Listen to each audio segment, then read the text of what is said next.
Cooldowns or warm-ups. One of our athletes that had been coached by someone else before sent me this post from their old coaches and asked me for an opinion. Let's see what it says. I haven't done a warm-up before a training session in about 5 years. I also haven't skipped a cooldown after a workout session in about 5 years. Why? Because I find post-workout cooldowns really effective for recovering better from training sessions. After a training session, especially an intense one, it can feel like your brain is working only at 20% capacity. We jokingly say it feels like you're pushing through jello after workouts. It's a phrase we learned from a previous mentor of ours, and it perfectly describes that feeling of fatigue and difficulty thinking that you can encounter after a strenuous training session. In our experience, a PVO cooldown helps to reduce that problem so that you don't feel like you're completely fatigued for whatever tasks you need to complete after your training session. What do we like to do after workouts to cool down? We like to lay on the floor for 5 to 10 minutes after a training session. Sounds simple, right? Because it is. That's the point. It doesn't cost you any more energy or make you work longer in your workout. It simply lets your body wind down after getting jacked up for your training session. Want to see how effective it is? Then give it a try after your next training session and see how it helps you get aboard the gain train. This sounds all nice and great, but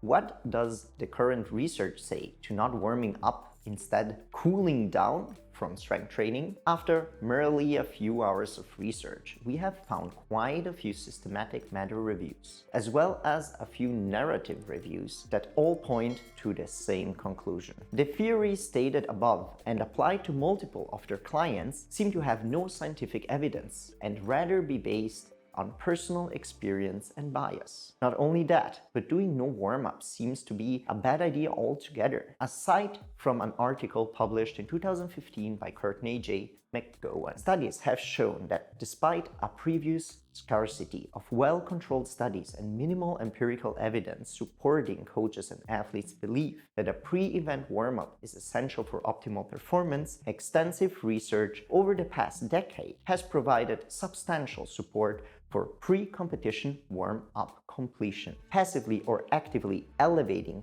team muscle can markedly influence subsequent exercise performance via mechanisms such as increase in ATP turnover and muscle cross-bridge cycling rate, as well as improvements in muscle fiber functionality and conduction velocity. Athletes competing in sprint and sustained high-intensity events seem the most likely beneficiaries of elevations in body temperature due to increases in muscle glycogen availability and the rate of force development. In short, warming up is a smart idea.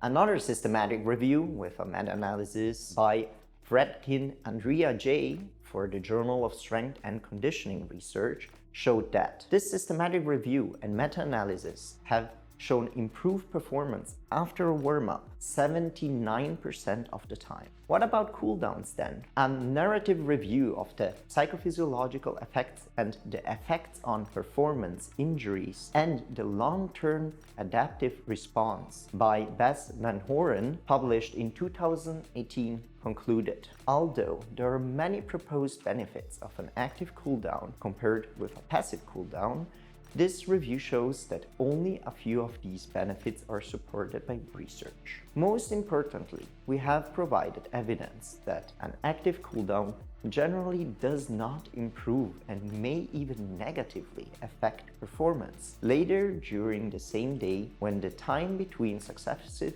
training sessions or competitions is less than 4 hours. Similarly, an active cooldown has likely no substantial effect on next day's sports performance, but can potentially enhance next day's performance in some individuals. With regard to the long-term effects, a cooldown does likely not prevent injuries, and evidence suggests that active cooldowns after every training sessions do not attenuate and may even enhance the long-term adaptive response. Before recommending something to your clients, please do your research and try to confront your biases. Just because it has worked for you personally, it doesn't mean it will work for others, especially when it puts them at risk of injury, as it's the case when doing no specific warm-up before extremely stressful exercises like the planche. All the sources I cited are in the description.